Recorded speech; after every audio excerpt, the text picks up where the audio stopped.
Oh, hello, welcome back. It's time to do some more Game Master preparation stuff. This is very much about looking behind the scenes of what I do. We've been doing this all week, and we're getting closer and closer to the end of it, which is kind of nice. So the intention is that once we've done, the program will be retooled to be system agnostic. That is very much my goal at this present time, and I'm hoping that you'll be able to take part and assist me in that process. Okay, I'm going to put up a question, a poll, ask you a question.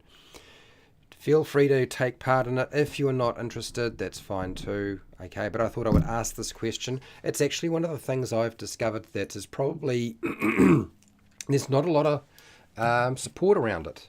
I would have thought there would be more support around something like this concept, but it's one of the weakest aspects that I've seen so far, much to my surprise. I honestly wouldn't have guessed that this would be an area that pretty didn't really have that much support around it.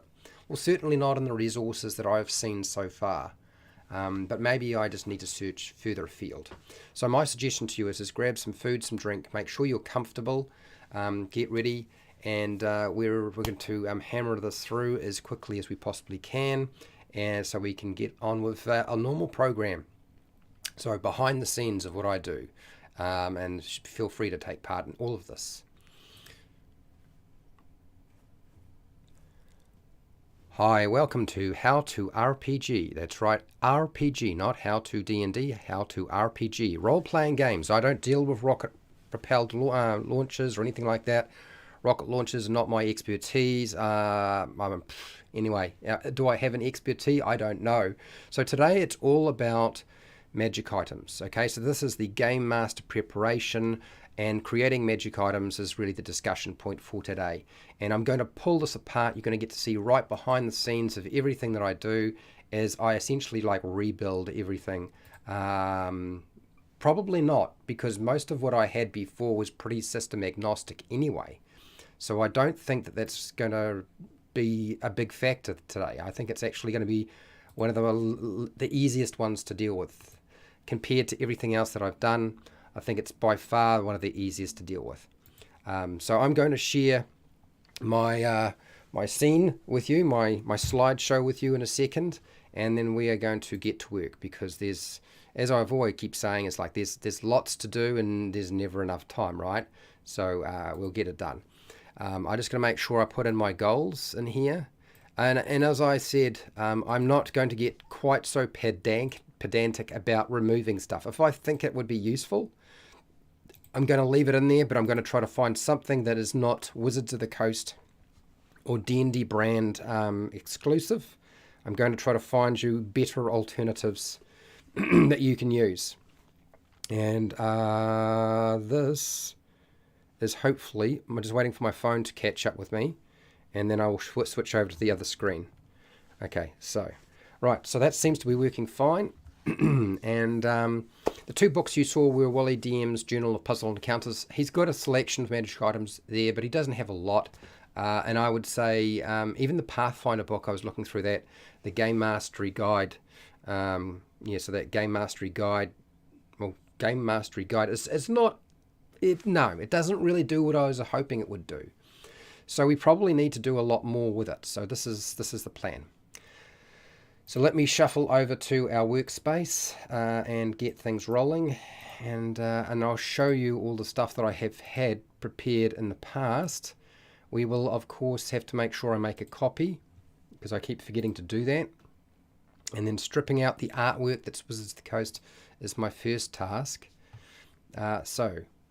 Now I'm aware that because I'm doing this sort of thing live, that there are probably going to be less interest in this stuff. So what I'm going to do is I am still going to present some of this material, okay, and show you where the weaknesses are, and why I think things need to be sort of expanded on. So we're going to rename this, so it'll be Lesson Plan 5. I'm numbering them just in the title, so it's easy for me to find. This is one of my biggest problems, because I've got so many programs now. And this is Game Master Preparation, creating magic items, I believe.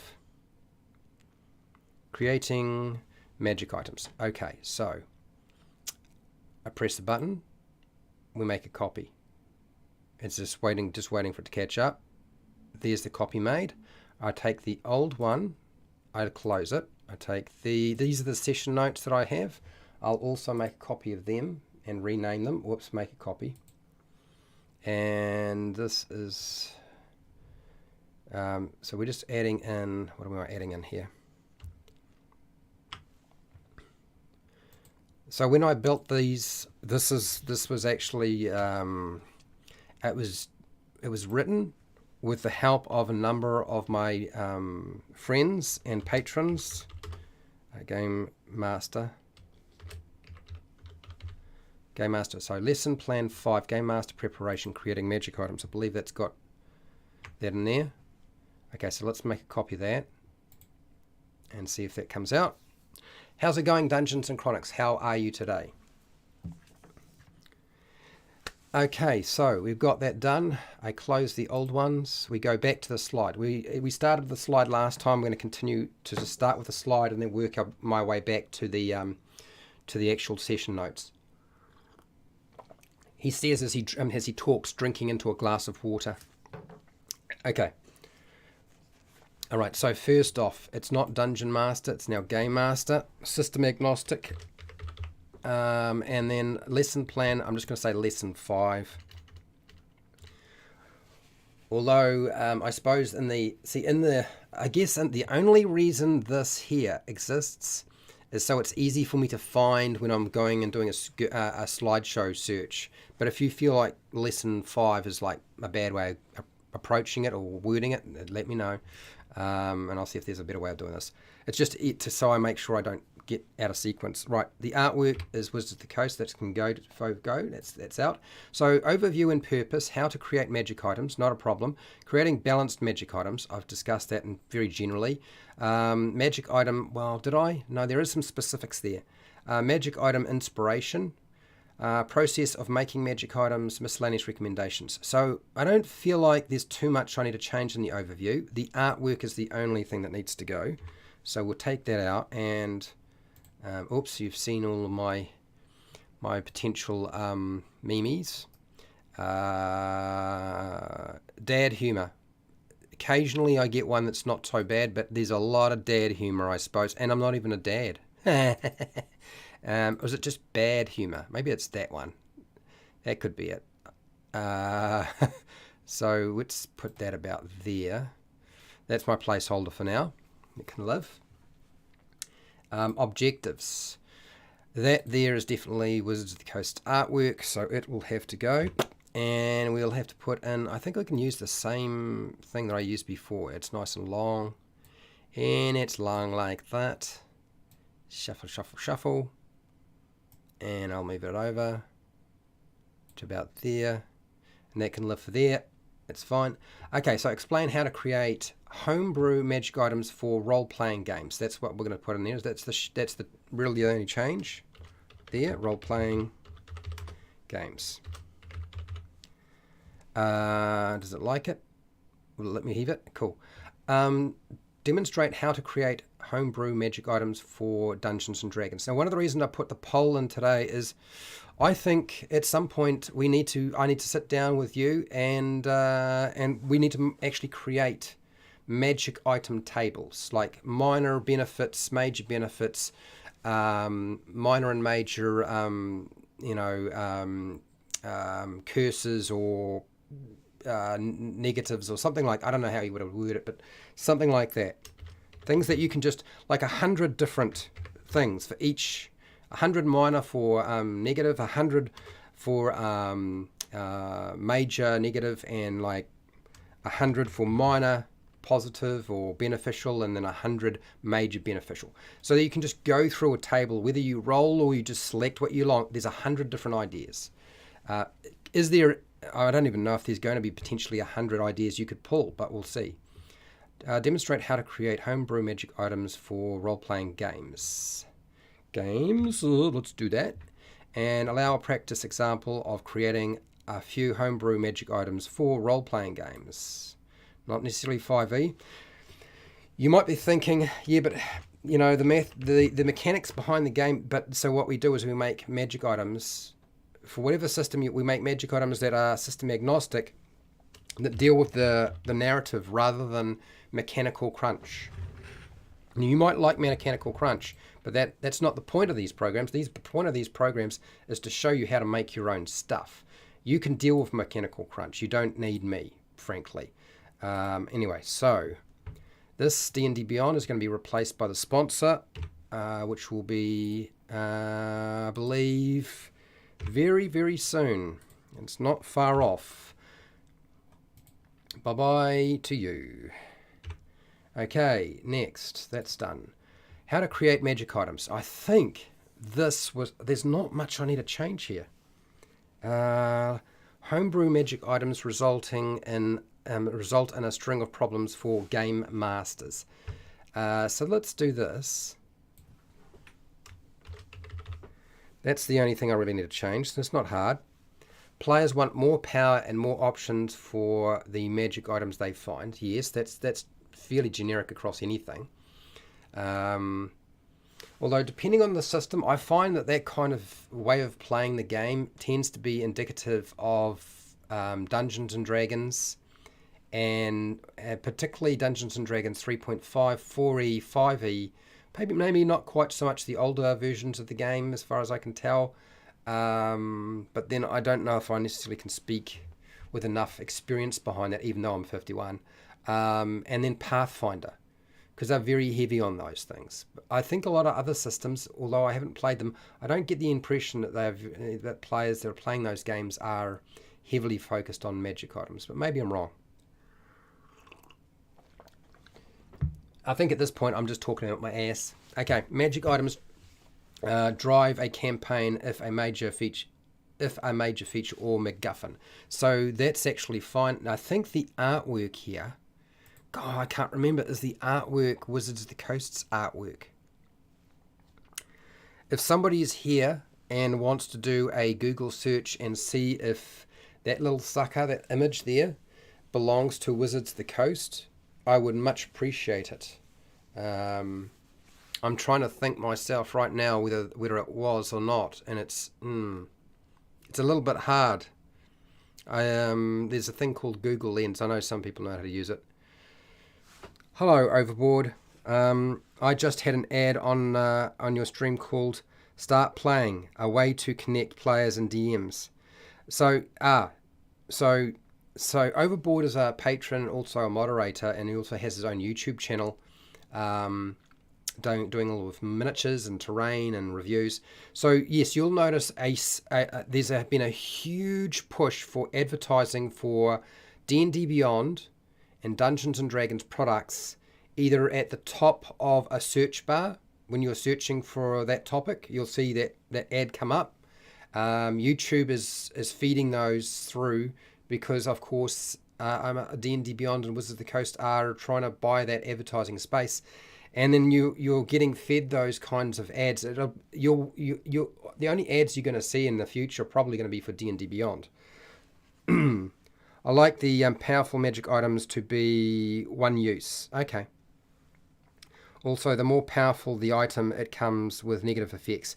Yeah, you can do that. I mean, I agree. I think that's a good way to go. Okay, so if there's somebody here who wants to do a search on that, otherwise I'm going to leave it for now. I know that this image here, I'm pretty sure this image is a Wizards of the Coast image.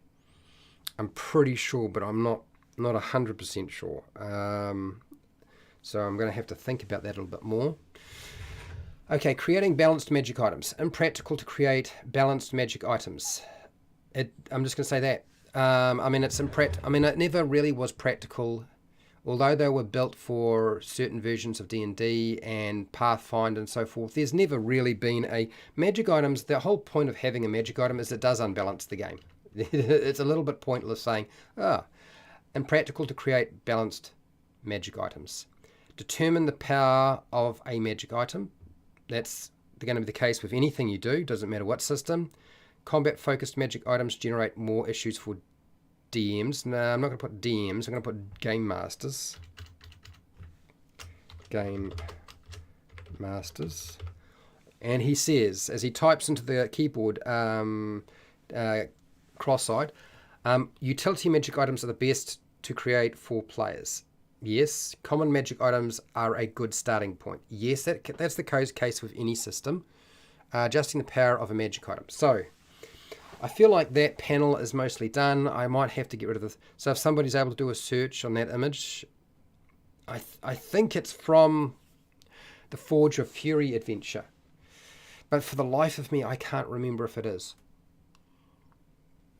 Although I could probably search a book. Forge of Fury would be in Tales of the Yawning Portal, wouldn't it? Oh, I could grab that in a second.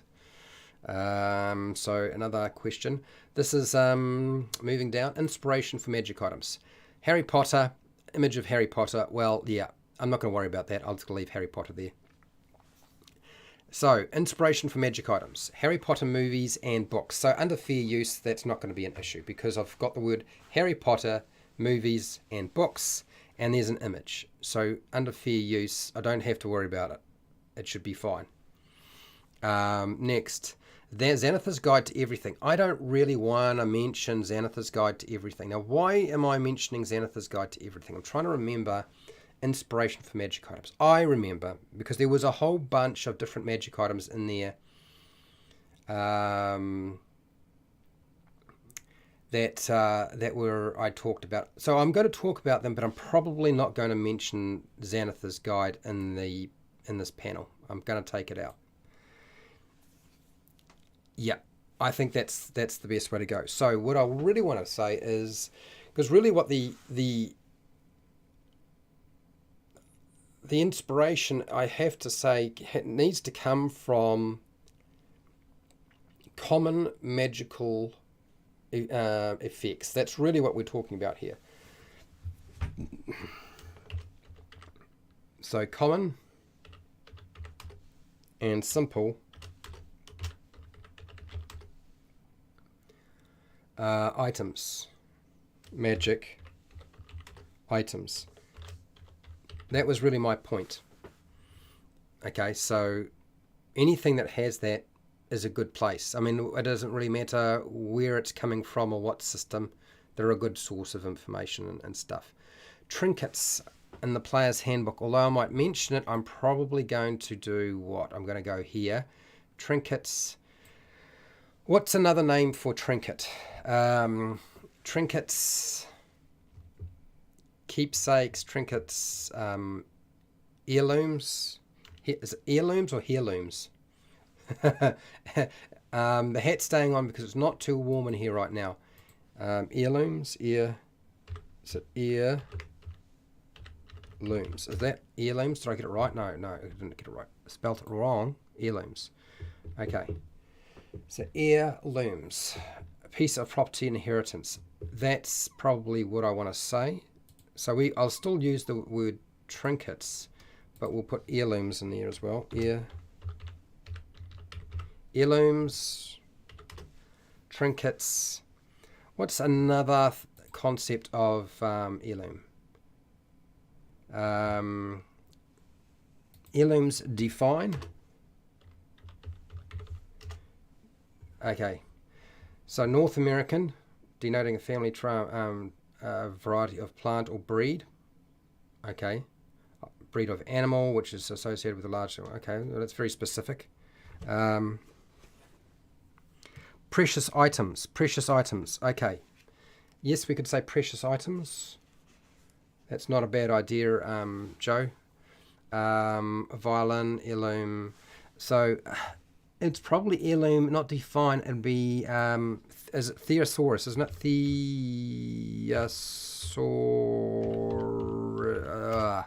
Something like that. Okay. Oh, okay, so this is birthright, bequeath, heirloom, antique. Antique's actually a good way of describing it. I actually like that. Antique. Yeah. Let's do that. Hello, how's it going, Princess Fairy? How are you doing? Artifacts. I don't want to say artifacts because artifacts kind of suggests something much more powerful than what I was trying to communicate here. So, Thank you for that, Dungeons and Chronics. We'll come back to that. Relics. Relics, I kind of feel like relics and artifacts kind of go together. So I'm going to say antiques. Because what I'm talking about is things that are just old and unusual, but they're not really magical. Relics kind of suggest magical, kind of. Artifacts kind of suggest that for sure. So, yeah. But thank you for the suggestions, because it helps fill in the gaps when I get to talking about artifacts. I can now use relics. That helps a lot, actually. It solves a lot of my problems. Right, so, and then he said, and trinkets, antiques, heirlooms, and trinkets. Okay, older versions of I'm just going to say role-playing games. Whoop! Don't go. The phone almost disappeared on me. Doing good, just home from work. Okay, so I hope work was not too stressful. Old versions of role-playing RPG magic items. Let's just do that. RPG magic items. That doesn't change my order too much. In fact, what I will do is novels on fantasy and science fiction. It's history, mythology, and legends. I like that. Computers, video games. That's all good. So what I'm going to do is I'm going to actually take this bit here. I'm going to go cut. I know this is just a rearrange, and like you're probably thinking, Fred, do you really need to rearrange? And the honest truth is probably not.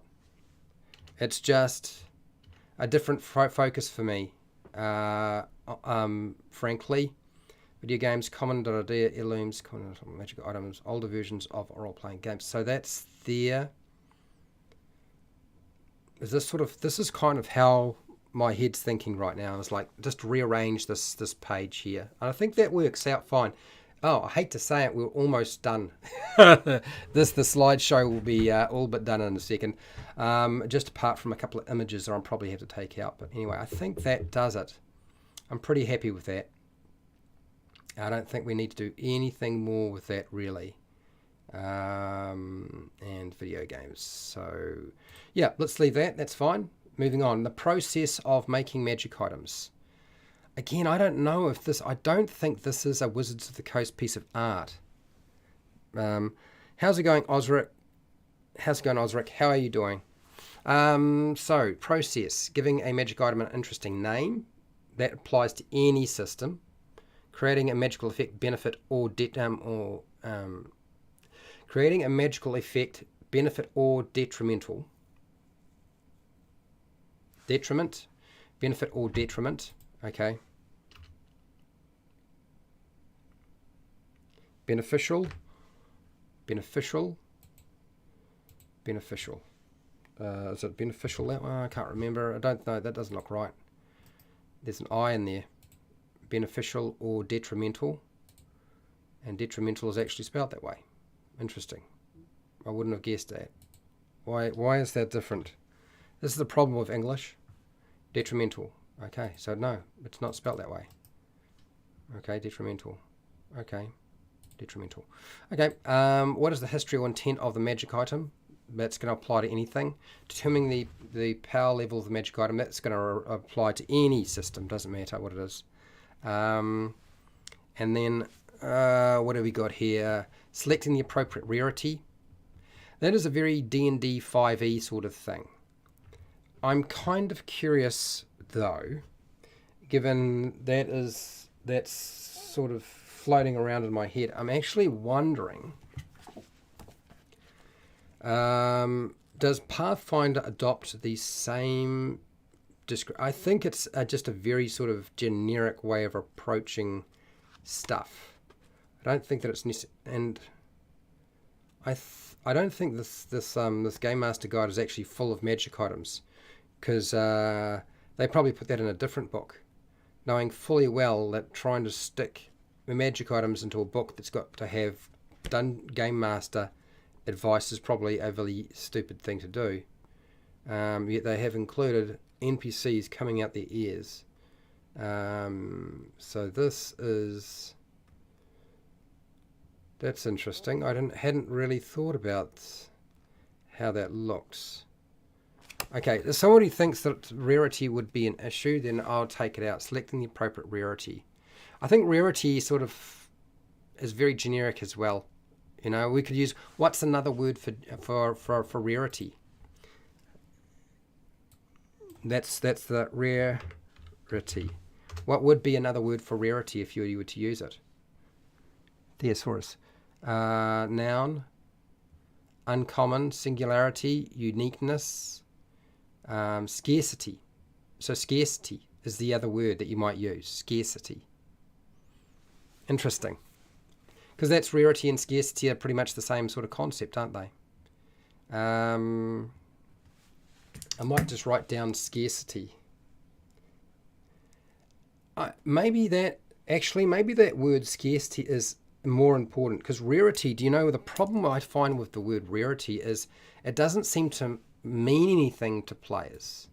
When you say that selecting the rarity of this magic item, everybody's assuming that they're always going to be able to find something that's got legendary rarity. It doesn't seem to. They don't seem to understand that this is the probability of finding this rarity and scarcity. I'm going to change it for scarcity. Scarcity.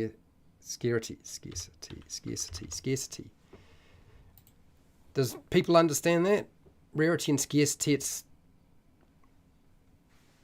uniqueness. You reckon that uniqueness? I think the problem with uniqueness is that although it doesn't communicate how often you will come across it. Scarcity is probably a better word to use than rarity. Availability.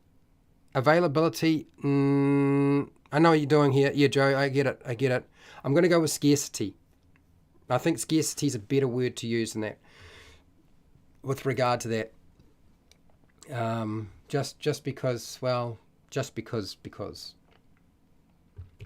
Some fancy words, such a word as rarity. Of course there is a word as, okay, right, okay. Right, so this is that bit. That's fine. Setting attunement of a magic item. Bond. Setting the bond. I mean, attunement is just the thing that they currently use for D&D, but it's basically the bond.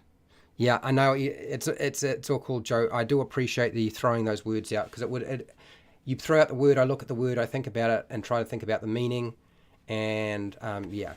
And if you'd, yeah, so, okay, so setting. What the problem with attunement is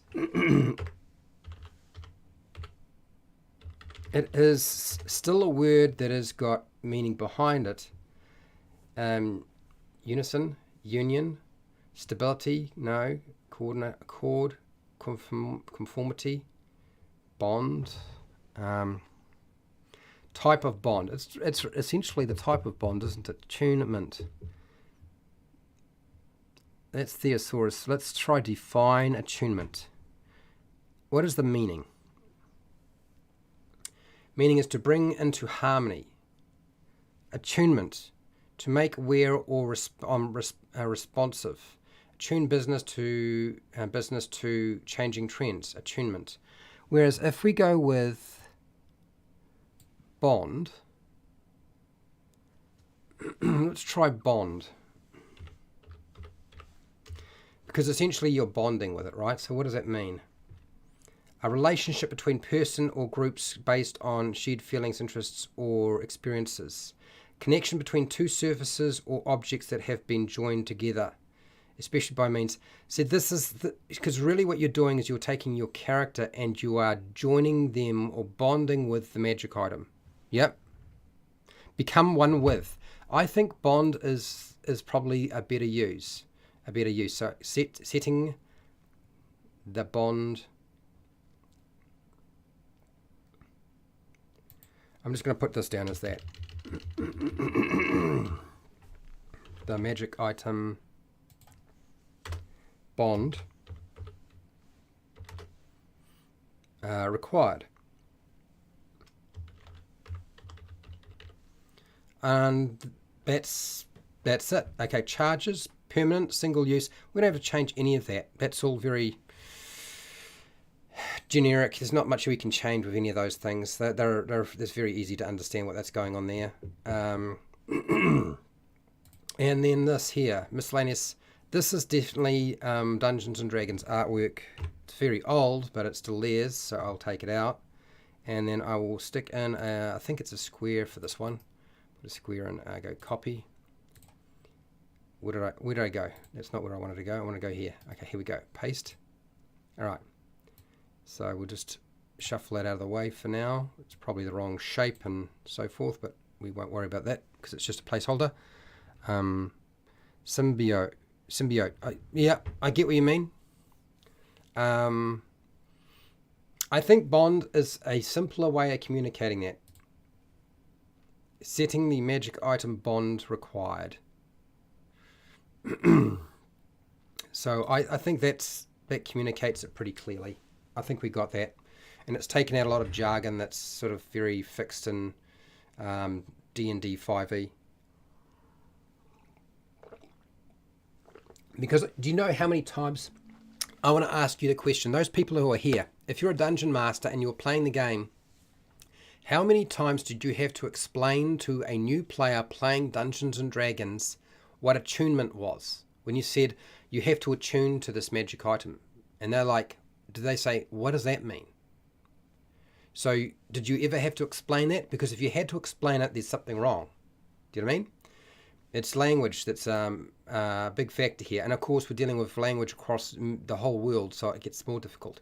These are some of the memes that I had selected or collected over time for this, which I may or may not wind up using as time progresses. But the problem is with most of them is they're just not they're just not big enough. They're not clean enough, not clear enough. So I think my only problem is checking these items here. And I wonder if I can explore. I think first of all, this image here, I'm pretty sure I know where this is from. I'm going to see if I can just grab the book and check. Tales of the Yawning Portal. I think that's the book.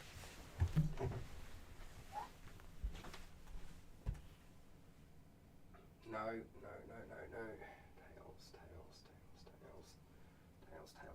Tales. Okay, I got Tales of the Yawning Portal. Alright, so let's have a look. Let's see if I am right. And I'm pretty sure it would be the Forge of Fury artwork on page 33. Yes, it is. I was right. I was pretty sure I knew where what it was from. So we'll take that out and we'll replace it with a square for now. Black square. And geez, I keep doing this. Okay, paste. And then just shuffle that there. And that's that. Okay.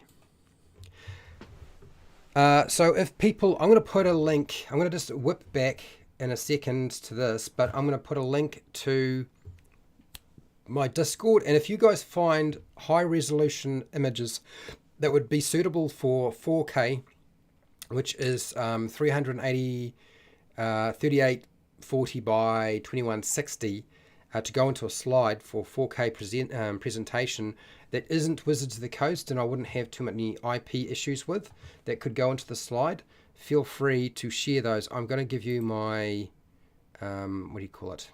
I'm going to give you my Discord link, and you can chuck it into the art section if you find something that's sort of suitable.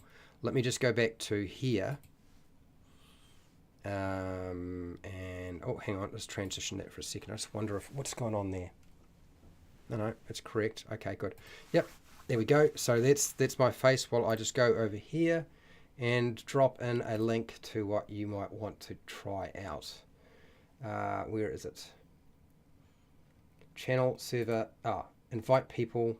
This invite doesn't last forever. Even though I put it in here in the chat, you'll find that it will expire. Wouldn't it be fun if you bond with more than one item? It would affect other items, either positive or negative, and like a matching set of items versus polar opposite items. I think that they used to have magic items that had sets. There was a better benefit by wearing all the sets, and if you didn't have the right items worn, or you picked up a magic item, potentially the sentient ones. Magic items that were sentient didn't like other magic items, and so you could only carry them or use them, and everything else would just refuse to operate, or it would dispose of them in some way. Hello Noroak, how are you? Noroak is also a patron. Thank you for coming today. So that's my Discord. I will keep an eye on my Discord, and if you spot something, please let me know. Why am I looking at this bit? Please let me know. Are we doing we're doing a Game Master Roundtable tomorrow. I see it on the calendar for 7 p.m. Central. That's right, Esper. Come on, Esper, mate. Okay, sorry about this. I just spotted Esper sent me a message, and he is a little... Here's the information. I sent you an email and I put it in the Discord. And if so, who's hosting live stream or recorded? Any specific topics? Okay, my apologies if this information is already communicated and I've been engulfed in the mad. All right, Beatty. Okay. All right. Bear with me.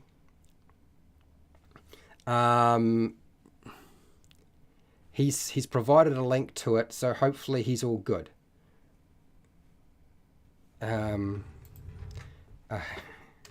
Check the schedule.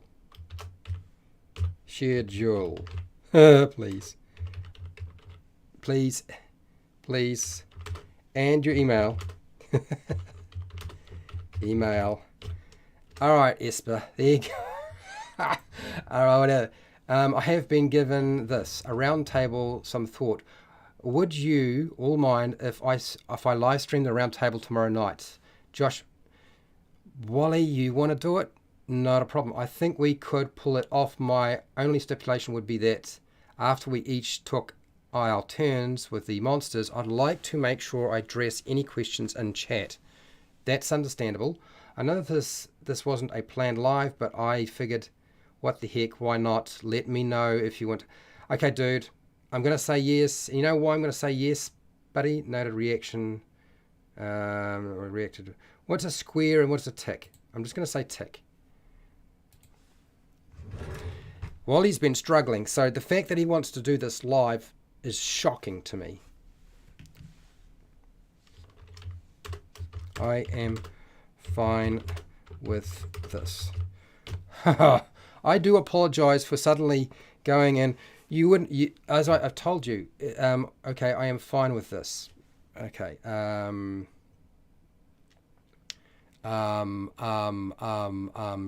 Good blimey Lord, something like that. The recording won't be very good on Whereby, that's the only problem. But I'm pressing the button, and I'm saying yes. And I am hoping that he's got the information that he needed. Okay, all right. This is that. That's all that done. Okay, boy. Cool, blimey. All right.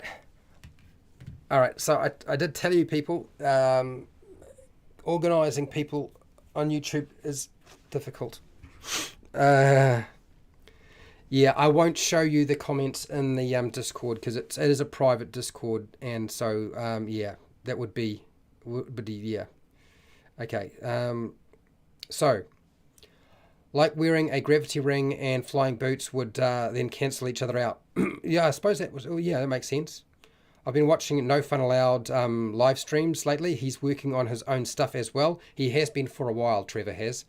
Seems like a lot of content creators are changing their content up, behind the scenes content. Yes, and I can't deal with it. I gotta open the door. but give me a second.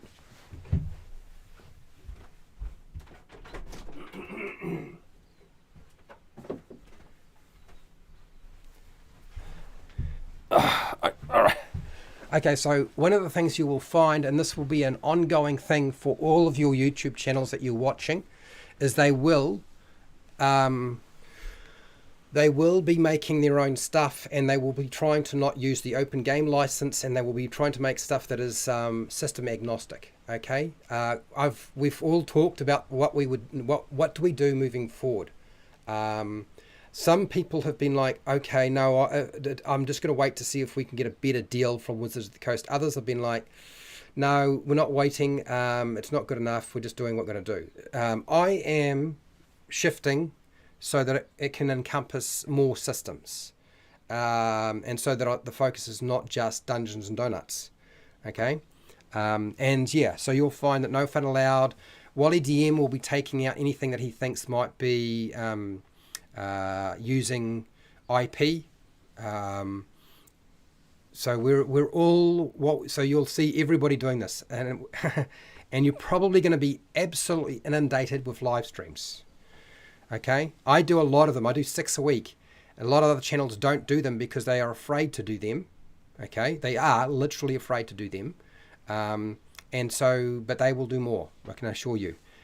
Fred, I've never heard anything when you open the door. Just that thing opening during the summer. Ah, okay. Oh, that. Yes, yeah. Okay. I'm eating better, so that's working out. Thank you, Overboard, for the $5 super chat. Put this towards an air conditioner unit, Fred. The problem is it would make too much noise, and it's expensive. I got $64,000 left on my mortgage. And then I'm free. I'm free. I can finally not have to work 12-hour days. I love that idea. That would be awesome. All right, so back to where I was. I don't know about some of this artwork. I'm just not sure. I have no idea if these things are going to be copyright stuff or not. But I don't want to get fixated. I'm getting fixated. I'll come back to this. Please remind me that I might need to check on this image here and the one with the table and the items on it. There might be a problem with them. Fred will be free one day. Yes, free to set his own course. So let's get back to the workstation, because you're looking at my head. I just realized, rather than this. Okay, this is where we're at. Let's go. Now that I've been distracted. Thanks a lot. Let's get the over there. All right, so that's there. Okay, so session notes. First off, Game Master. In preparation, creating magic items, that's fine. This is Game Master, not Dungeon Master. Okay, and then that's all good. Prepared by me. Oh, man. I'm such a gassy person. What's going on? Is it stress or something? I don't know.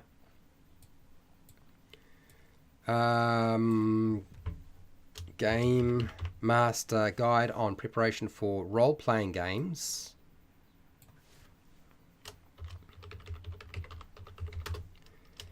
Games. So Trevor from No Fun Allowed. He doesn't like me calling him that. I forgot about that. So No Fun Allowed has also been doing work for Lunch Break Hero, if you are curious. So a lot of Lunch Break Hero stuff has got No Fun Allowed some hand in it. Okay. Introducing a quick and simple method for creating your own homebrew magic items. That's all I need to say for role-playing games. Role-playing games. And I suppose I should have the rundown, shouldn't I? That's, I guess, one of the things I didn't put in here was the rundown on what is here.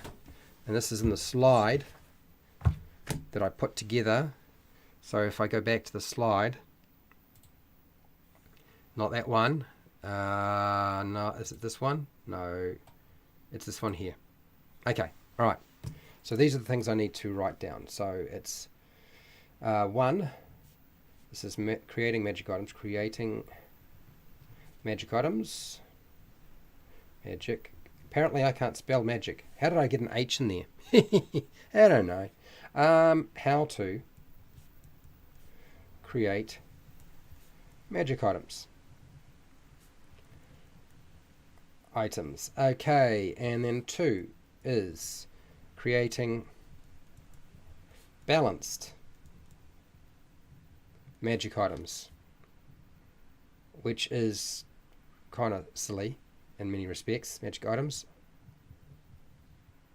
And then 3, magic item inspiration. Inspiration for process of making. Okay, so process of making magic items. Yeah, very exciting. I know. Don't tell me. Riveting stuff. And then miscellaneous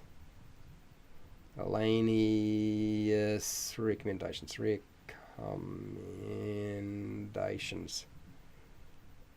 I've got stormy weather outside. Very, very, very stormy. Very, very, very stormy. I can't believe Wally DM wants to go live on his channel with the Game Master Roundtable tomorrow. So the Game Master Roundtable tomorrow will be at 2 p.m.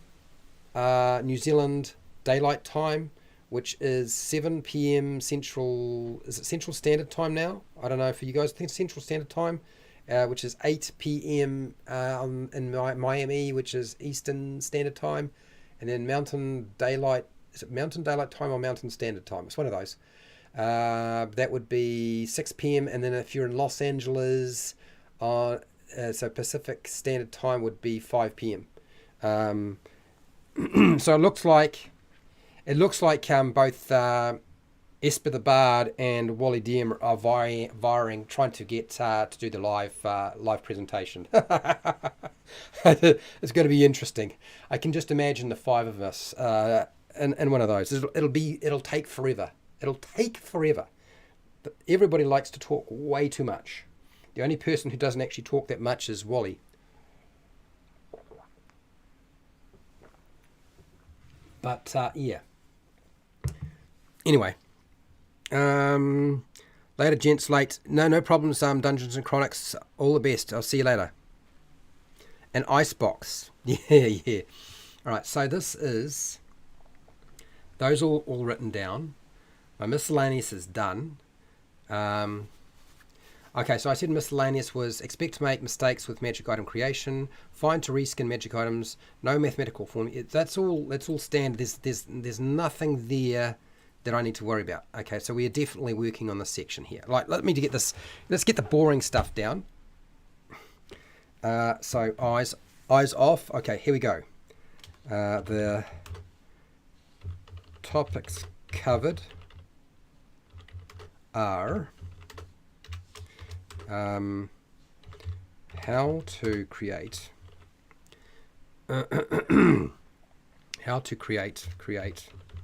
magic items, creating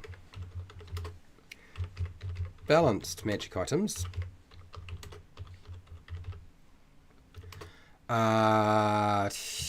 magic item inspiration,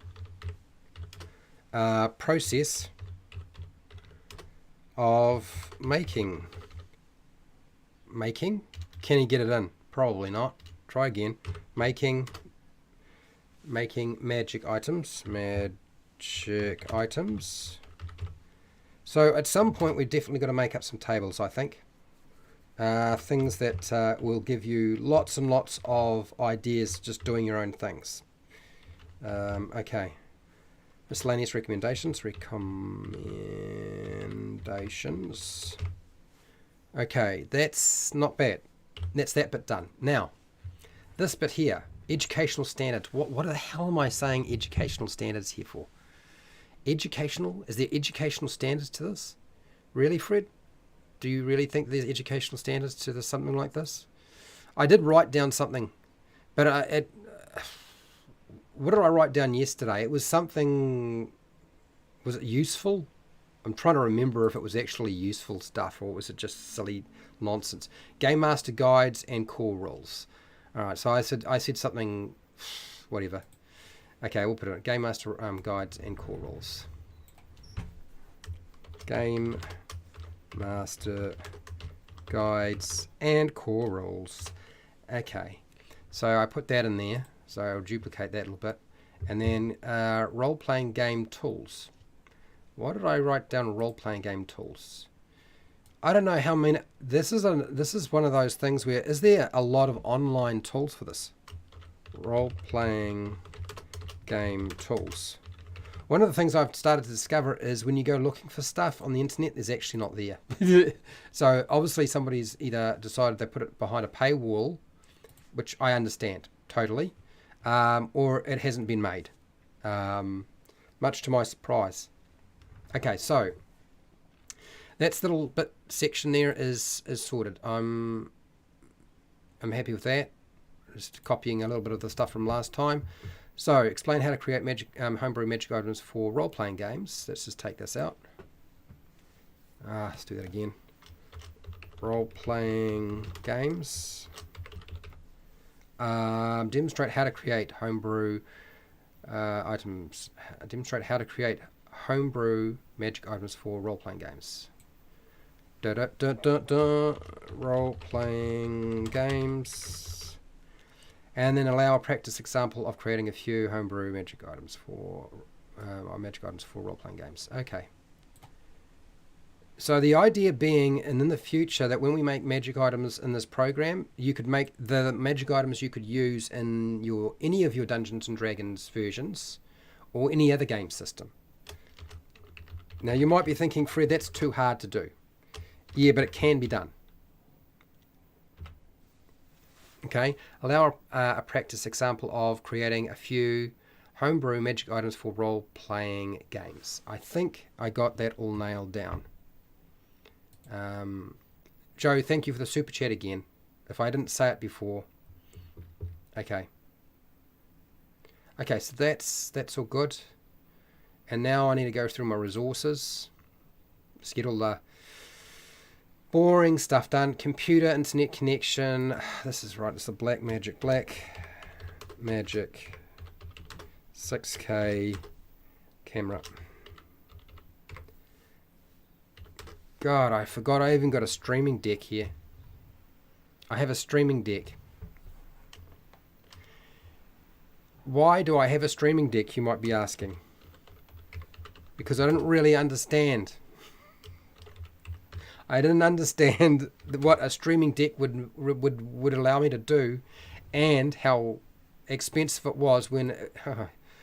Yeah, I'll tell you, you learn the hard way sometimes with these things, and I definitely learned the hard way with that one. If I'd fully understood what the computer I bought was capable of doing, I wouldn't have. I would have made that mistake. Okay, so I'm going to list some of these books because it does actually make sense to refer to them. Although I don't necessarily want them to be the first thing that you see. I will point you in the direction of the Pathfinder Game Mastery, role-playing game Mastery Guide. So Pathfinder, so game, I forgot it's capital Mastery. Why am I struggling with this? Mastery.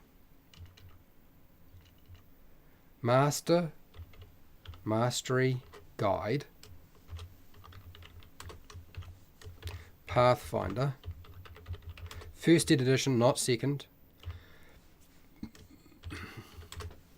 I'll refer you to that book. And then what's the other thing? I could have sworn that Wally might I know he's got a section in his book on how to build your own puzzles. I know he did that. I know he he put that in the book to help people figure out how to do their own stuff. But then I think he included his own sort of magic items he uses at his table, but not necessarily guidance around how to make your own magic items. I think that was a slightly different. You create your own magic items, Easter eggs.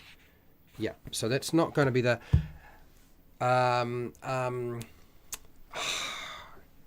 what's the book?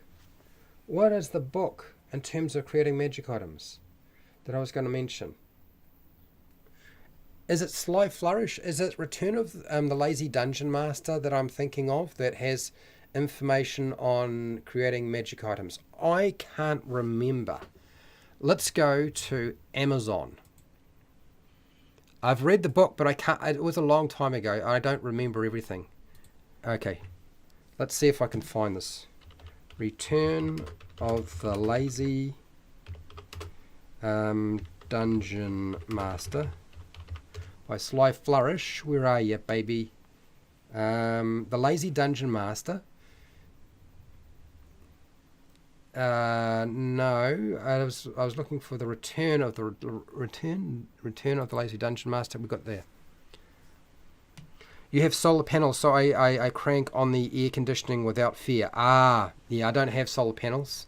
Do you know it used to be about $5,000 to put solar panels up, and you could actually feed that energy on a hot day onto the grid, and so you would actually get paid for generating energy for the grid. Power companies got really upset with this, so they said that no, you can't store energy on the grid because we don't want to have to pay you for the power you've generated by using the sun, because we want to charge you top dollar because we're in New Zealand. It's like 5,000 people, and let's figure out how to screw them out of every cent they've got. Okay, so problem of monopolies in a tiny little country like mine. New approach shows versions. It doesn't really. There is Return of the Lazy Dungeon Master, but I can't remember if he had advice on that.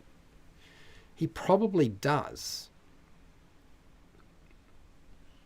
And the read up on it is not completely clear as to what. Yeah. Okay. So hang on. Let me just do this, because I'm pretty sure I have poached stuff from Sly Flourish, creating magic items. He's going to have an article, I know it.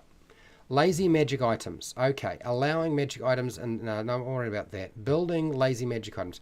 Lazy magic items. That'll be what we're looking for. There's the article.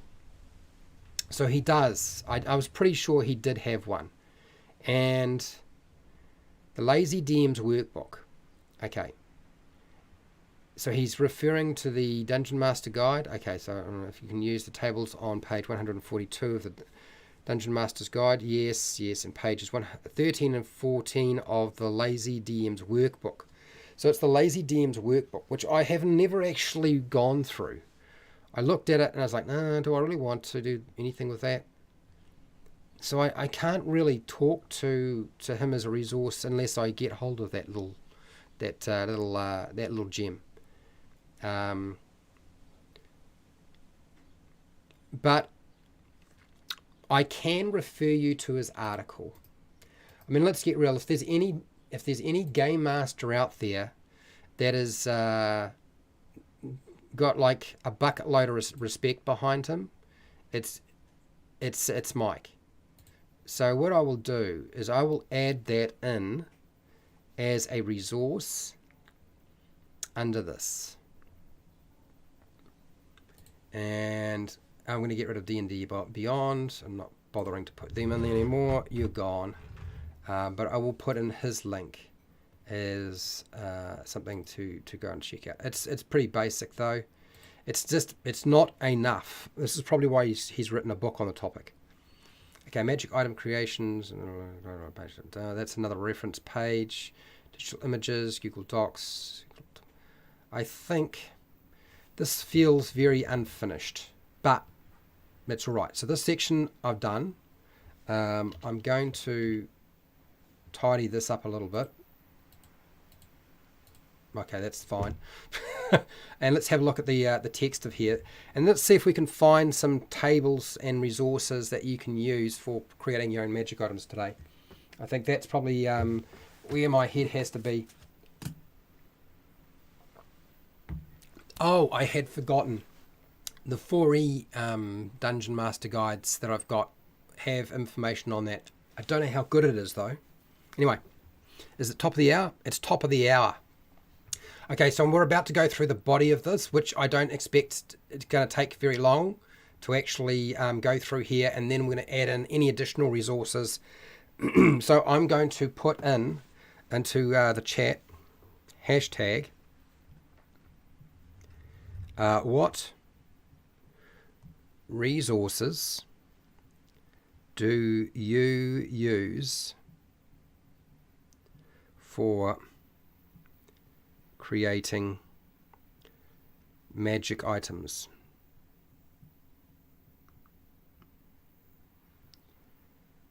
That is my question. I'm putting it into the chat right now. So while I go take a quick break before we come back and I cycle through all of this, I'm going to try to promise not to fart around quite so much, okay, and get things done a bit faster. Not always that easy. I'll be back in a second. 5 minutes or less and I'm back. So type in anything that I should search and have a look at, and for consideration. And yeah, 5 minutes, I'll be back and we'll continue.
Where is it? Here it is.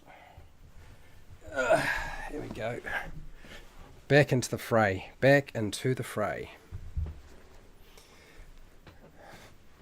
Okay. All right. Let me see. Let's shuffle back over to our screen. And I should be able to, hang on, what's this? What have I done here?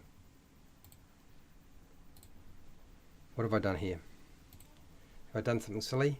No? Yes? No? We're all good. Okay, we're all good. Okay, cool. Too many things going on. Right, that's that. And I'm probably going to need a lozenge because I'm going to lose my voice otherwise. Okay, I've always just used my creativity and pretty much just use a pen and pencil No resources. Yeah, Norok, you're very good at that sort of thing. I don't know that necessarily everybody is, but I totally get what you mean. You can't help because you never needed to use those sorts of things. This is, actually, Norok, this is one of the reasons why I thought it would be a good idea to sit down and make 4 different tables with minor and major, detrimental and beneficial properties for magic items that people could use, so that it helps them, because some people do struggle with that. Okay, so let me have a read here. How to create magic items. Often the creation of homebrew magic items results in a string of problems for game masters. For a game master. Okay. Players will generally want more powerful and more options from the magic items they find in a game, and it affects a game master's preparation process.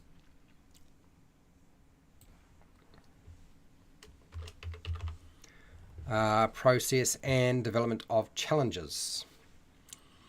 Magic items can drive the role-playing game campaign. Very, very simple changes in a role-playing game. If the game master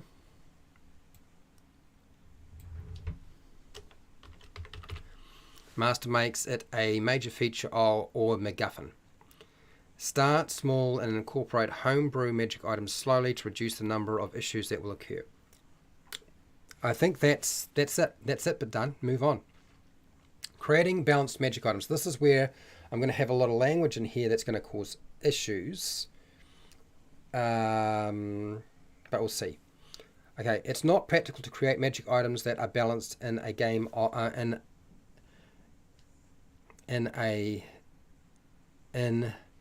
It's not practical to create a magic item that magic items that are balanced in a role-playing game.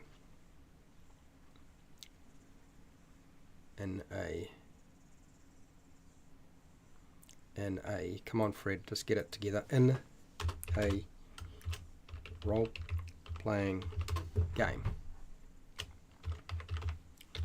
Okay. Next. I wanted to refer the game of Dungeons & Dragons 5e as characters don't need. Okay, so in the game of Dungeons & Dragons 5e, a character doesn't need to have magic items in the game to be successful.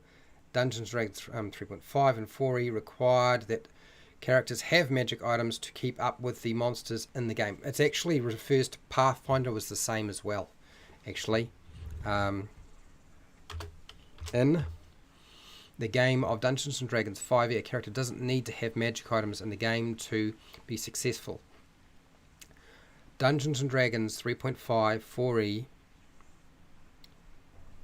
and Pathfinder, because I've played Pathfinder 1st edition and Pathfinder 1st edition 1st E, require that characters have magic items to keep up with the monsters in the game. The power of a magic item from greatest to lowest is more like, okay, the power of a magic item from greatest to lowest is I can get rid of this, is, just take this out, and this is it. Mobility is at first, granting extra magic power, specific magical effects, martial combat, miscellaneous utility. That's all fine. That applies to any system. It's always going to work that way. Okay, magic items.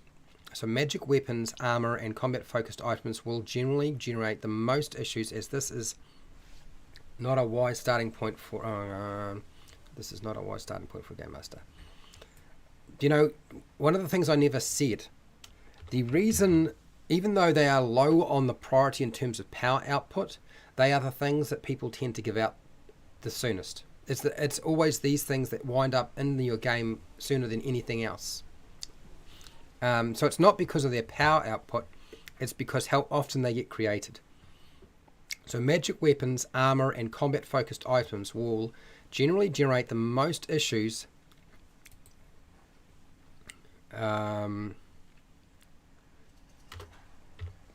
issues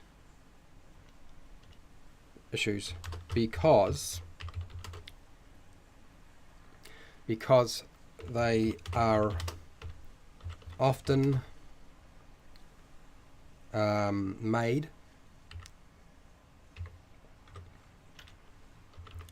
made first. So okay, so when you're starting out, if you find you got your grade here and martial combat is your is not at the bottom of the list, and it tends to be the thing that often gets the big draw card, you wind up starting, instead of starting at the bottom, you wind up starting slightly further up that ladder, and this is why it becomes a problem. It's not to do with their power output at all. Hopefully that's clear in that statement. Utility magic items are the best to create for player characters as they have the least effect on the game and usually don't affect combat and counter design. That's true. Common magic items tend to be at the lowest power level, and this is a good point to start with any game. Yes, power can be adjusted over time as you start at a lower rarity. Scarcity.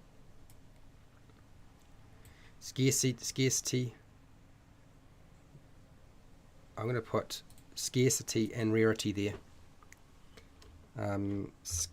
Scarcity bracket rarity.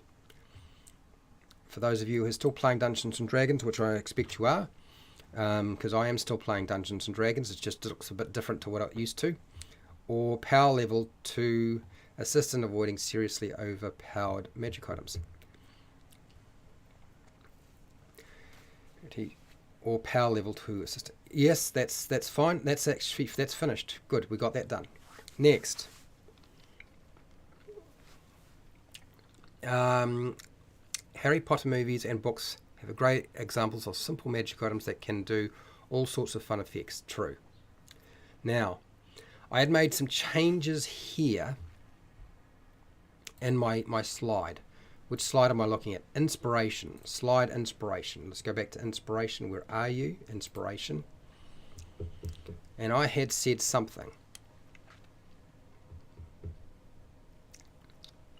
Common and simple magic items. I said something about common and simple magic items. So I am so late. Fred, you are never late. You always come exactly when you needed to come. Okay? It's the same as me. I can never be late to my own live stream. Well, I can, but... Okay, so common and simple magical effects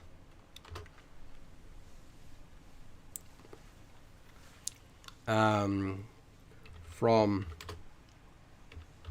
other role-playing games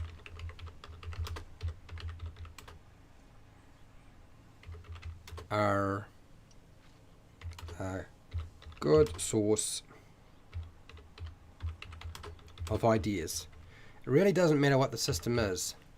So you can pull from a lot of different places. I put down Xanathars. I don't know that I can think of anything else currently that I have around in terms of the book resources that I have. It just, yeah. So I'm not going to be able to say much there. What I do want to do is I want to change the order of these and how I refer to things. So what did I do? I changed it so I went Harry Potter, novels, history, computers. Novels, history, computers. Novels, history, computers. There it is. I'll take all of this. I'm going to cut that and I'm just going to rearrange it a little bit. It's not a big change. It's just a reordering. And then after computer games we had simple, common, antiques.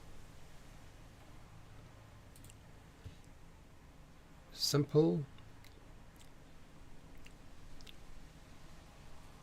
Did I say simple, common, antiques? What did I say simple? simple. Okay. Antiques and heirlooms. So, antiques, heirlooms, and trinkets,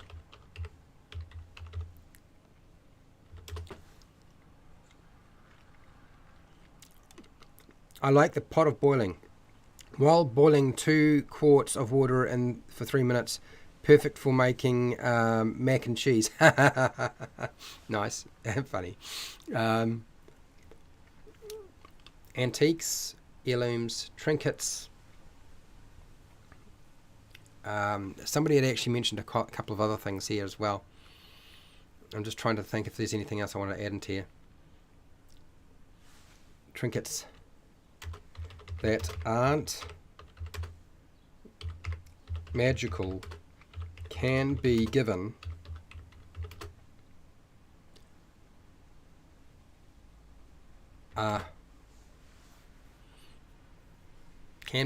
a magical property. I mean, really, that was the point I was trying to make there with all of that.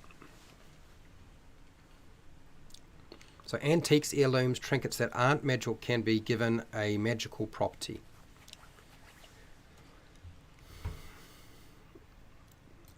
So I'm going to go here. Have some potential. Okay, so I'll just leave that there. So I put that at the end, didn't I?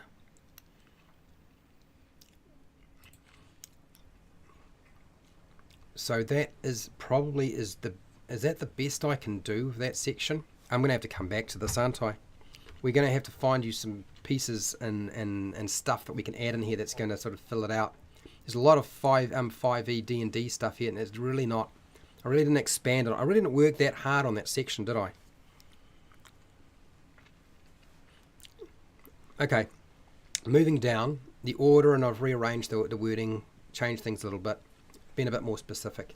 Process of making magic items. Give a magic item an interesting and obvious name to tell part of the story of the magic of the object or indicate the function of the magic item. Yes. Create a magical effect that has a benefit or detrimental effect. Yes. And then I've referred you to some pages in the Dungeon Master Guide.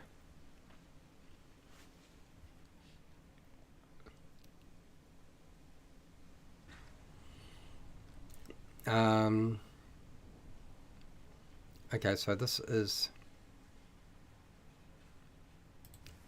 listed in the DMG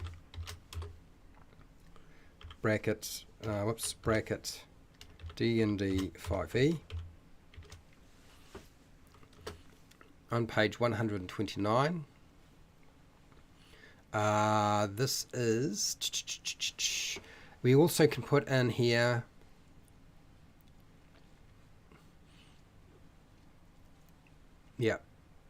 listed in the DMG 5e on page page of the DMG 5e. So there are a few things here that I've listed, but there's also Pathfinder. I had forgotten to mention Pathfinder, which I apologise that I have not done. Did I do this before I had the book? I might have done it before I had the book. So what we want to look here is benefits.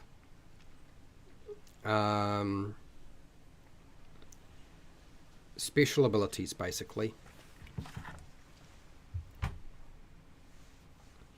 So special magical weapon weapon abilities are listed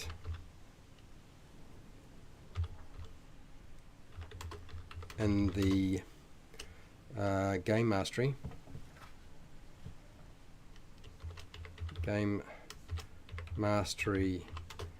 guide, that is Pathfinder 1E on page 123. Got it. Alright, so that's included.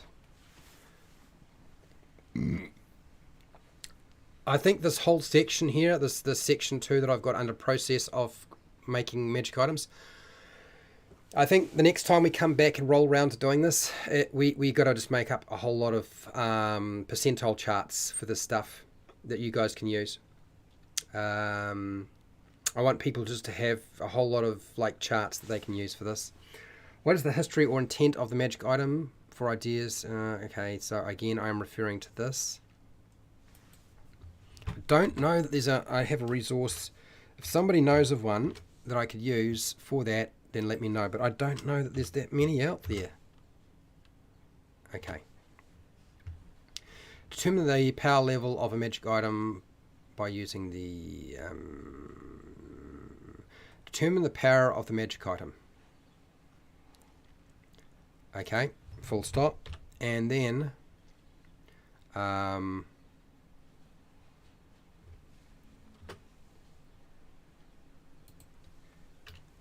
then we go Dungeons and Dragons. Dragons 5E uses the rarity table. Okay. Uses the rarity table on page 284-85 of the Dun DMG. Okay, so that's that. Hello, Ugly Weirdo. How are you doing, Ugly Weirdo? How is it going? Always more items to be invented. Yeah, but I think the question is not about, and this is what people do, is they make magic items so you can go and find ready-made magic items everywhere. But if you're wanting to make your own, there aren't tools to allow you to make it easier to make your own. And I think that's what I want to try to make sure we have first. I was looking at a lot of the stuff that I have done, and I realized that there just isn't the tools, or the tools that are provided they're not very good. And so maybe we just need to build the tools first. Build the toolbox, and then start playing with the toolbox. If you build the tools for the toolbox and then play with the tools, then it works better. Okay. So what did I do here? What have I messed up? Have I messed up anything? No. Okay, select the appropriate scarcity,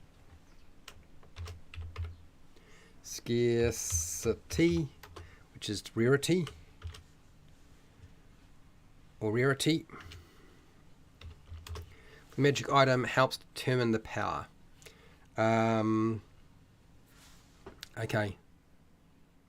The bond required. Sorry, the bond required or attunement of a magic item helps stop player characters stacking too much powerful stuff.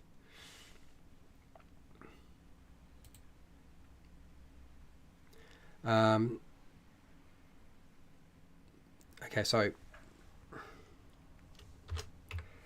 magic bonds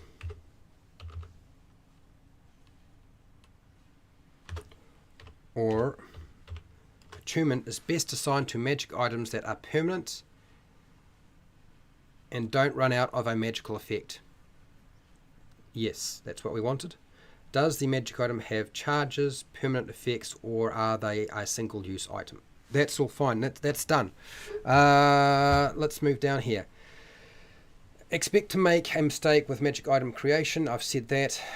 It is fine to take existing magic items and reskin the item in some way. Yes. There is no mathematical formula to magic item creation that will avoid players finding a way to exploit the item. No, there isn't. Unfortunately, it would be nice if there was, but there isn't. So, we've got that. That is kind of done. Kind of done. What I would like to do is I would like to fill out the resources section with a lot more than what I have here. So currently we don't have that much going on. which is a shame because I feel like there should be more. So let's make a space. Is it Google? How do I use Google Lens? Google Lens. Pardon me. Google Lens. Google Lens. Google Lens. Google Lens. Google Lens. Google Lens. How do I use Google Lens? Google Lens. That's Google Lens. So, is Google Lens part of Google Lens? Search what you see. Ah, okay. Google Lens. Rarity makes very little sense to me. Either it's the bespoken work of a dedicated artisan, or there is there. Yes, I think the word rarity is probably better used. I've been saying this, that I think scarcity is a better use. So let's see. Translate. We said Google Lens. Go to Google Lens. Wow. Okay. Try Google Lens. This looks like it is not going to work. Go to Google Lens. Okay, got it. Just take me to Google Lens. Is there a, what am I looking for here? Google Lens. Let's try this. Google Lens. Is there such a thing? The Google Lens for PC. There's an app for PC.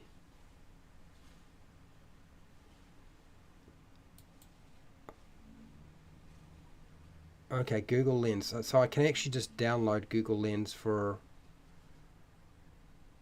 and then I can just do a search, because I'm probably going to need to do this. What the heck? Scan, No, we're not doing all this. That isn't going to work for me. That's not working for me, so yeah. I'll come back to it and figure it out later on. Rarity. Is there a mass production factory for it? Can a craftsman make it in make one a week? Does it take a team a year to make it? Is there one in almost every kitchen? Yeah, when we say rarity, we mean I think a better word to use is scarcity. In any case, let's find some stuff. We've got just under half an hour to find.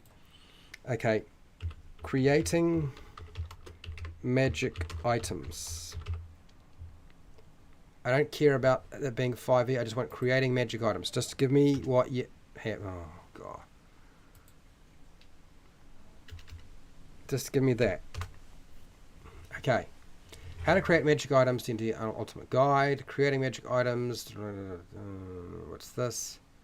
Creating magic items. D20 SRD. Okay. What's this got?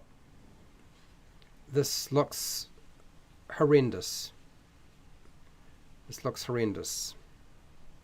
Okay, I'm going to do I could start making links for that sort of stuff, but that's not what I want. Okay, creating magic item tables. Just give me some tables, people. Dungeon Master tables, really? 5e Dungeon Master tables. Magic item table A. Oh, I see what it is. I don't think that's what we want. This is just the tables out of the Dungeon Master guide that they've got already. It's it ain't going to be useful. I can see right now. It's just, yeah, travel calendar. Yeah, whatever. Not what I was actually looking for.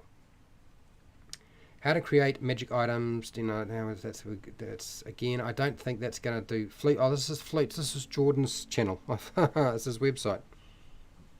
Star Wars D20 and Werewolf the Apocalypse are paragons of magic item creation. Are they? Ugly Weirdo? I don't know. Are they? Is that the case? Interesting. What do you got here, people? This is very specific.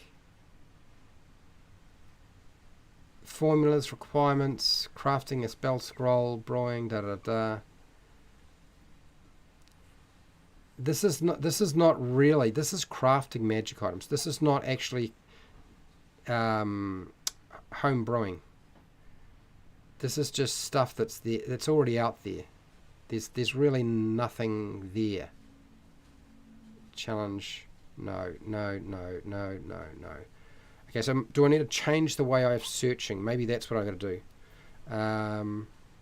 Because this isn't going to do what I need it to do. But okay, so let's have a look. Werewolf the Apocalypse, magic item creation. Okay, so let's go out.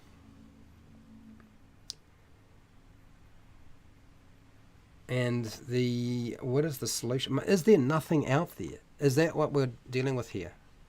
Surely Don John has got something. Don John.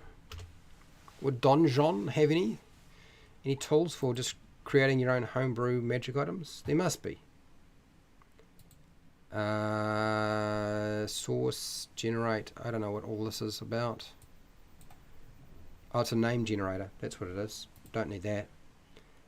Fractal world, no. Fantasy name generator, that's a name generator. That's a generator. What does it generate though? It's just fantasy world, random, adventure, map, dungeon generator, endless something, and towns. So let's just check the generators in general. I don't know that that's quests, locations, encounters, art objects, legendary weapons, ancient tomes. I don't know that this is actually doing anything that I was really after.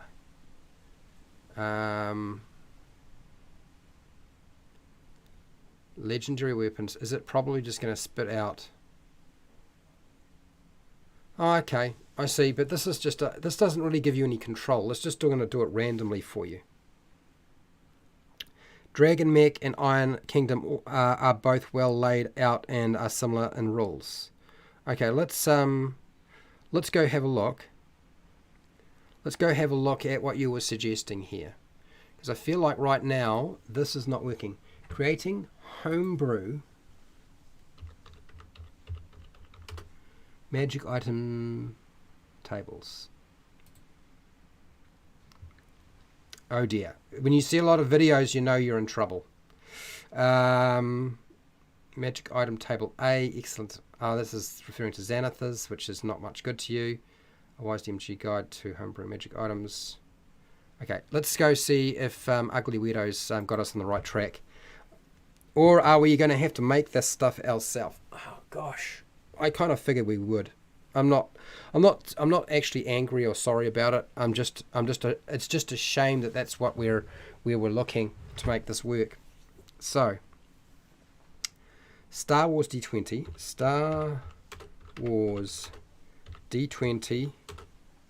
and we want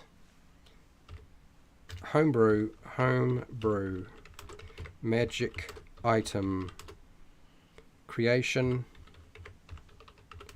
tables. Is that what we're after? I think that's what we're after. What's this? We've got homebrew items, the GM binder. What is in this GM binder here? By rarity. Okay. Uncommon, rarity.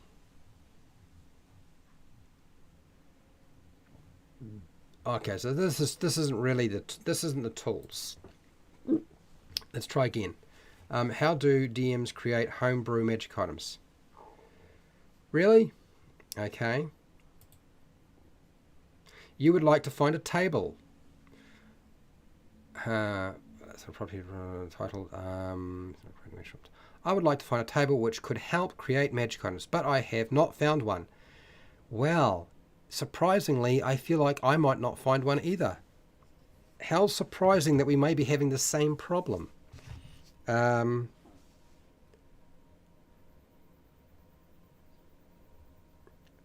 Spirit binding.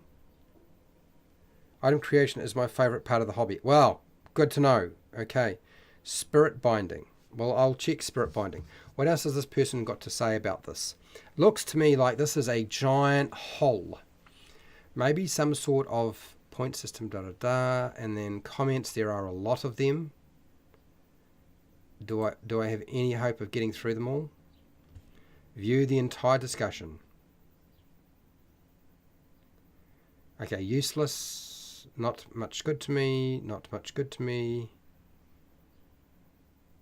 But as an old GM, I still feel something. Okay. Okay, we've got the Waffle Meisters. So there's no link or resource that they've found that they're pointing people towards. They're just giving their opinions here. All right, so super unuseful. Okay, so let's get out of that bit and let's go back again. Not really that surprised that Reddit didn't have anything. And then you said spirit binding. Let's try spirit binding. I'll type in spirit binding. Spirit binding. Etsy spirit binding. Ugly weirdo. I don't know what I'm looking at now. Most accessible. What when you type in spirit binding, what are we supposed to be getting? Homebrew magic item creation. Is that what we're going to get? Flutes? No. Reddit. 5e homebrew magic item creation shared document. I think we've been down this route before. Currently there is a few items I have made on. Okay, so they've just made some items, but this isn't actually going to be what I'm after. Which is kind of like meh. Okay, Mehet. It's Mehed. Let's try another attempt at this. Interesting magic item ideas. Paizo. What has Paizo got in here? +1,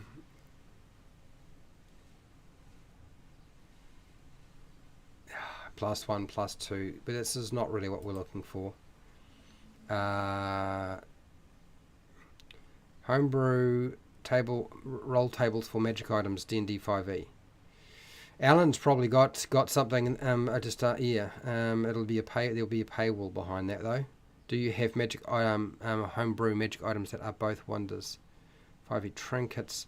Okay, so that's not really getting me anywhere. Let's go back to Dungeon and see if I can find anything there.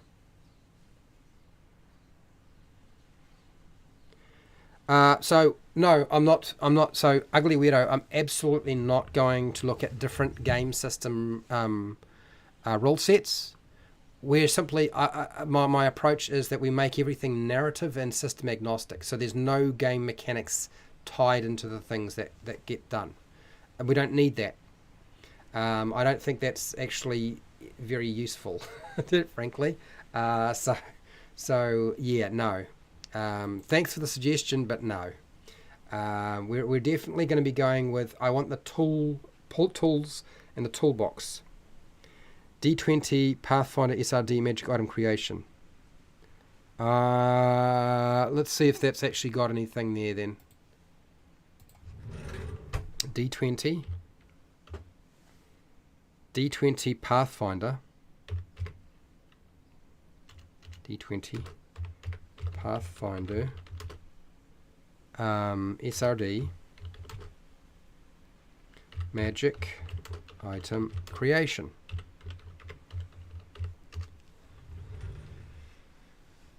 Let's have a look.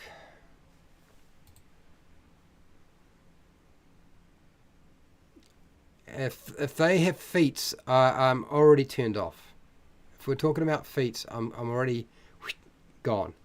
So what do we got here?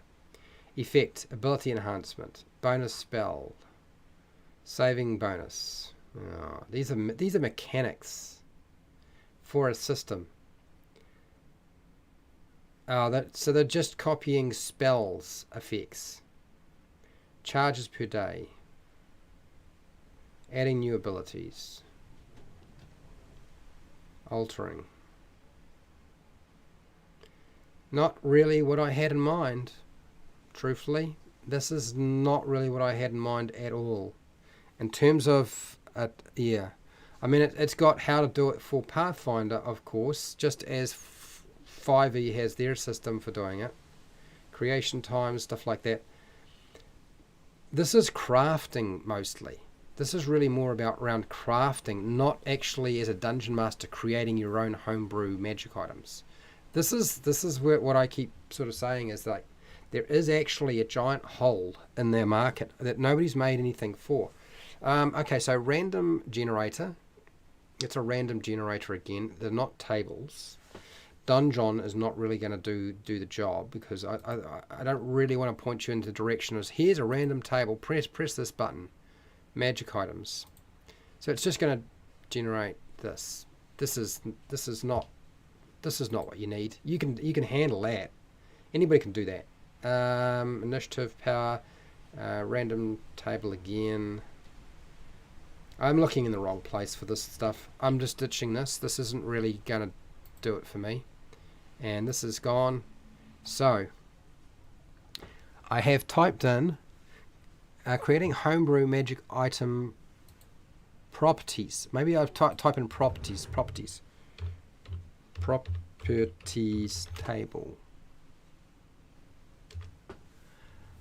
What do you got here, F-Hubber?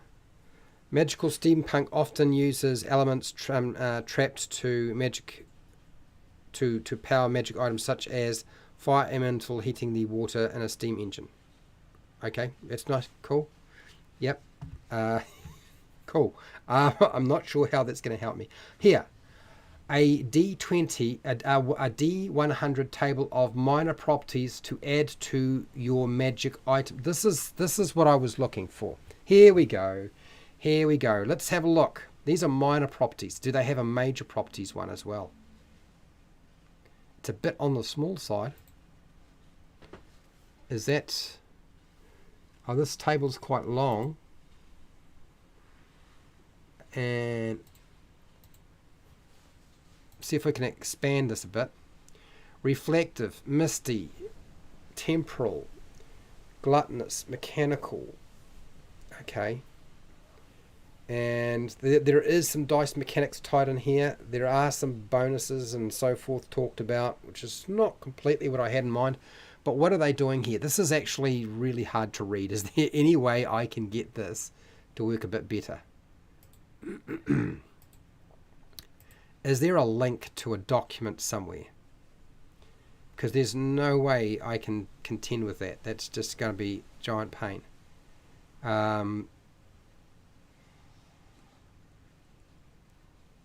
So, continue this thread. No, I just want to view the discussion. Here, PDF version found here. Is that what I'm looking for? It is. Okay, all right. So, let's have a look at this. This looks like it might be kind of what I had in mind. So, I'm going to grab the link for this. Copy. We're going to go over to here. And we'll insert the link. Paste it, apply it, plonk it in, drop it down. Let's have a look and see what they've done. Can I magnify this a little bit? Magnify, magnify, magnify, magnify, magnify. I got old eyes. I can't see unless I magnify. Magnify anymore? Right, let's have a look. If my head is in the way while I'm doing this, you'll let me know, people. Okay, and I will. I'll chop my head off so you can see. So it's a D100. So there's 100 different things. Reflective. Once per day, when a creature you can see deals radiant or fire damage, it seems very specific to you, you can force them to make a DC 14 Constitution saving throw or be blinded until the start of your next turn. Okay, somebody's built this for 5e, obviously.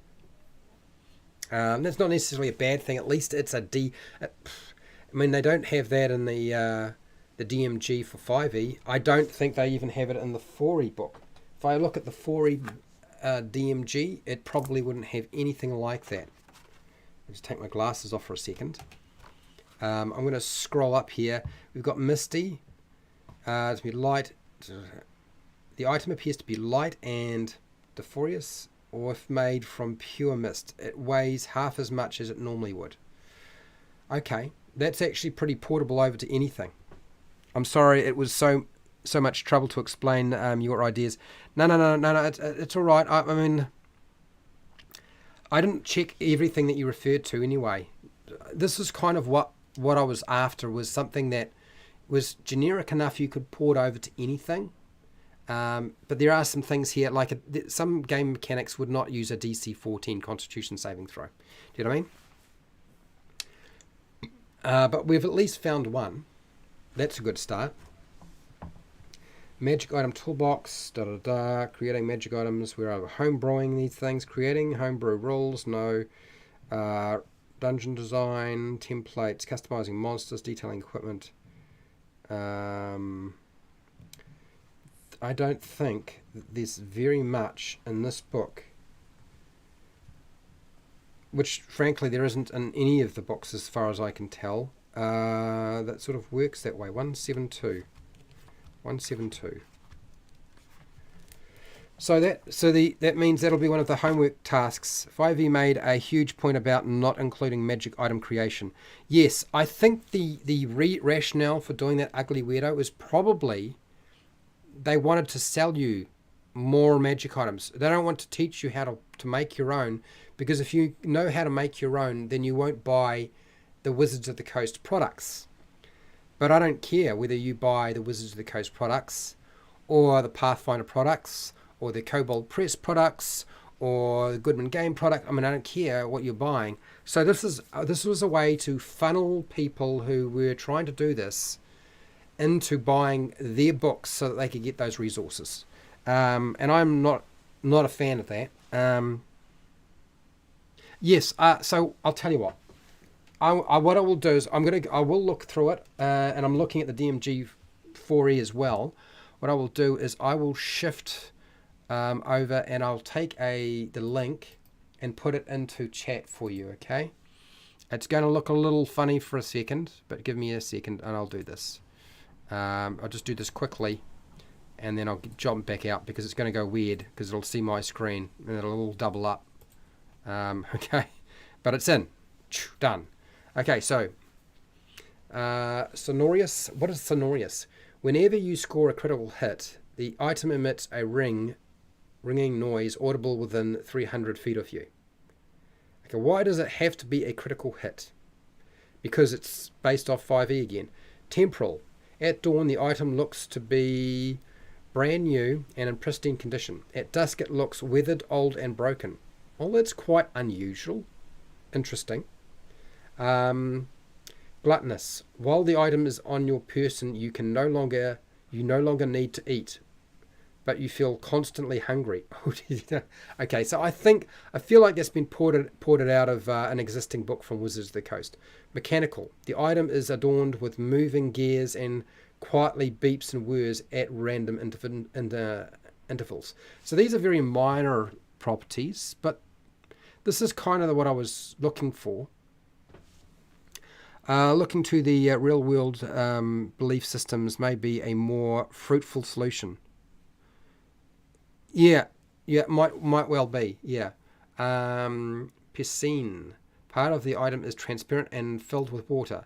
A tiny immortal fish is present in the water and counts as part of the item for the purposes of targeting. Okay. Steaming. Steaming? Really? The item is hot to the touch and gives off steam when in use. Okay. Clairvoyant. Phoenix. So there's a few different things here that are kind of in the vein of what I had in mind. Fated tie. If you die, this item is completely destroyed. Oh, it dies on you. It dies with you. Interesting. That's actually very interesting. I have to say, this is the sort of thing that a party would not be happy about. If the party have a member in the group who die, and they have a magic item that they like, and then suddenly this thing is utterly disintegrated by the fact that the character died, very upset people because they wanted to take it off the body of their dead comrade. That's where we're going with this. I'm sure of it. So I've found one, and there's quite a few here. I'm going to let you people go through this whole thing. I'm not going to read it right now because it's probably going to take me way too long. Yeah, might be a useful tool even for at least for the minor aspects of things. Now, I was looking at the 4E DMG and trying to find monsters, NPCs, house rules, dungeons, encounters. So actually 4E did the same thing, didn't they?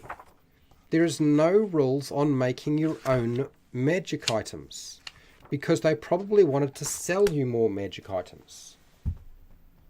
If you had to go and get the book with magic items in it and buy it, you probably would do that. So there's a D&D Dungeon Master Guide 2. This is 4E. I wonder if they've done the same thing here. Is this a growing trend? I feel almost as if all game systems are doing this so that they can sell you a collection of their specific magic items, and telling you how to make your own is not what they want to do. No, that's not going to work. That's not what we're after. No. Not there. That's not it. Artifacts. No, that's not working. All right, so this looks like it might well be quite deliberate by a lot of roleplay game systems to simply not make that sort of thing, so you have to go and buy their products. Okay, so that says one thing to me, people. We're going to do that. So I'm going to leave a blank spot there. I'm going to put a little thing in here. Must make D100 tables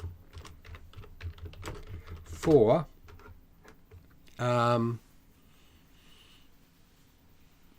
would help. Instead of effects, focusing on methods, looking through narrative systems and such. Yeah, going back to 3.5 for D20 crafting rules, maybe, or earlier maybe. I had a talk to somebody about Advanced Dungeons and Dragons, the Dungeon Master Guide for Advanced Dungeons and Dragons, because they had some tables in the back that allowed you to create your own magic items, and they said that really they were basically ported over to 5e.